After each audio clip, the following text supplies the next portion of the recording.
শুধু ইট পাথর আর বালি নয়, দেশের রাস্তা নির্মাণে এখন থেকে শুরু হয়েছে প্লাস্টিক বর্জ্যের গবেষণা ভিত্তিক ব্যবহার। যুক্তরাষ্ট্র ভিত্তিক টেক্সাস ইউনিভার্সিটির বাংলাদেশি প্রফেসর ডক্টর শাহাদাতের হাত ধরে এটি প্রথম শুরু হয়েছিল মার্কিন যুক্তরাষ্ট্রে।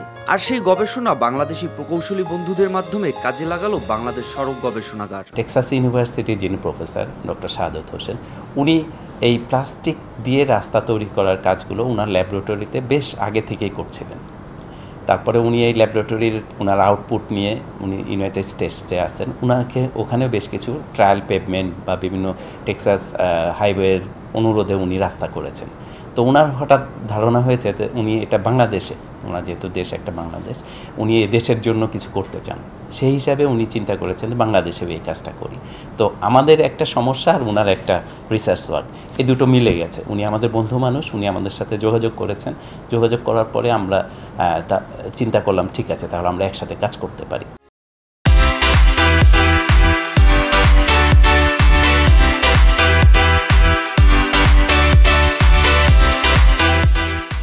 সড়ক গবেষণার তথ্য অনুযায়ী ঢাকাতেই 2005 সাল থেকে 2020 সাল পর্যন্ত জনপ্রতি 3 কেজি থেকে 9 কেজিতে বৃদ্ধি পেয়েছে প্লাস্টিকের ব্যবহার। এতে করে রাজধানীতে প্রতিদিন 10,000 টন প্লাস্টিক বর্জ্য উৎপাদন হচ্ছে, যার থেকে 40 থেকে 60% নিষ্কাশন হলেও বাকি বর্জ্য থেকে যায় রাস্তায় কিংবা নদী নালা জলাধারে। প্লাস্টিক পণ্য কিছু অংশ রিসাইকেল হলেও থেকে যায় পলিথিন। এতে করে সামান্য বৃষ্টিতেই রাজধানীর বড় একটি অংশে সৃষ্টি হয় জলাবদ্ধতা।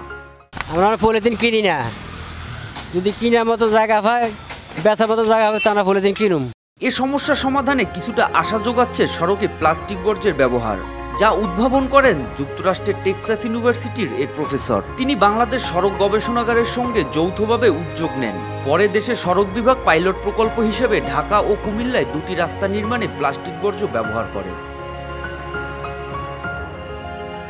এজন্য প্রথমে দেশের বিভিন্ন জেলার 17টি ডাম্পিং থেকে প্লাস্টিক বর্জ্য সংগ্রহ করে। গবেষণা শেষে এসব বর্জ্য গাবতলী থেকে সোয়ারীঘাট সড়কের 300 মিটার অংশে কাঁচামাল হিসেবে ব্যবহার করা হয়। প্লাস্টিক বর্জ্য যে অংশে ব্যবহার করা হয়েছিল সে অংশের উপরিভাগে নীল রং দিয়ে চিহ্নিত করা হয়েছে। গেল বছর থেকেই এ সড়কে সব ধরনের যানবাহন চলাচল করছে। বাংলাদেশের মোটামুটি 17টা location, road side dumping location থেকে উনি গার্বেজ কালেকশন করেছেন। আমাদের ল্যাবরেটরিতে নিয়ে এসে এই গার্বেজগুলোকে সর্টিং করা হয়েছে। আমরা যেহেতু আমাদের দুটো সেকশন নিয়ে আমরা কাজ শুরু করেছিলাম প্রাইমারিলি, সেটা হচ্ছে কি ঢাকার একটা সেকশন আর একটা কুমিল্লার একটা সেকশন নিয়েছিলাম। কুমিল্লার সেকশনটা আমাদের এই জুন মাসে শেষ করে। এদিকে একই গবেষণা ও প্রকল্পের আওতায় কুমিল্লার টাউন রোড সড়ক নির্মাণেও 300 মিটার অংশ পলিথিন ব্যবহার করে সড়ক ও জনপথ অধিদপ্তর। চলতি বছর জুন থেকে ওই সড়কে শুরু হয়েছে যান চলাচল। ঢাকার রাস্তাটি রিসাইকেল প্লাস্টিক বর্জ্য দিয়ে নির্মাণ করা হলেও কুমিল্লার এ রাস্তায় ব্যবহার করা হয়েছে পলিথিন। যেটা বলছি ওয়ান টাইম মানুষ ফেলে দিচ্ছে, বিভিন্ন প্যাকেটের কাভার সেগুলোকে আমরা ব্যবহার করতে পারি কিনা। আমরা কিন্তু এটাও কুমিল্লাতে এই HDP পাশাপাশি আমরা ওটাও ব্যবহার করেছি। মানে এটাই আসলে পরিবেশের জন্য সবচেয়ে বেশি হেল্পফুল হবে, যেহেতু এটা কোনো রিইউজ নেই। পাইলট প্রকল্পে প্লাস্টিকের বর্জ্য নির্মিত এসব সড়ক টেকসই হলে দেশের বিভিন্ন জেলা সড়কেও ব্যবহার করা হবে প্লাস্টিক বর্জ্যের। এতে দূষণ থেকে রক্ষা পাবে পরিবেশ, বাড়বে সড়কের স্থায়িত্ব।